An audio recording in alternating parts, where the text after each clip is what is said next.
South China Morning Post, 19th of February 2023, China and Iran are using divide and rule to break the impasse.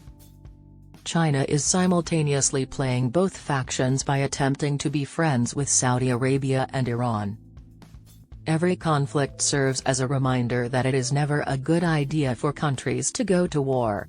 The competition in Ukraine's supply networks demonstrated that the effects do not just affect the combatants.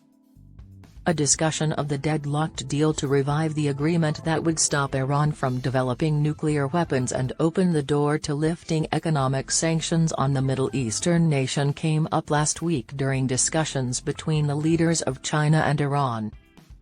An agreement between Washington and Tehran that would have eased tensions in the Middle East was on the verge of being reached only a year ago, thanks to China, Russia, and European allies. To resolve it, negotiators sought flexibility and agreement. President Xi Jinping addressed the impasse in a statement released following his meetings with Iranian President Ibrahim Raisi in Beijing. He said China would continue to participate constructively in talks to resume the nuclear agreement and support Iran's legal rights and interests. However, the threat of war and Russia's assault on Ukraine initially halted communication between influential dealmakers. Apart from that, the extensive discussions between the two leaders strengthened bilateral ties. Xi accepted an offer to travel to Iran for the first time since 2016 in exchange for an Iranian president visiting China for the first time since 2018.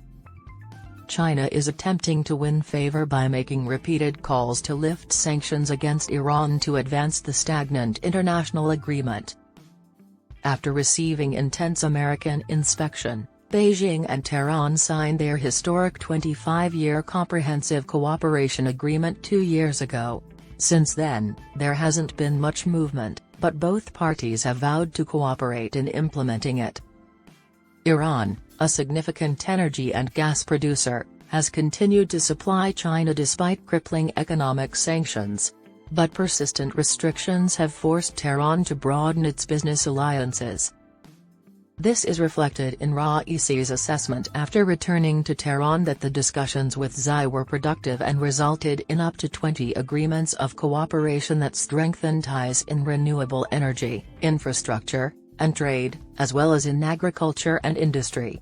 China will assist Iran in enhancing food security and farming output in exchange.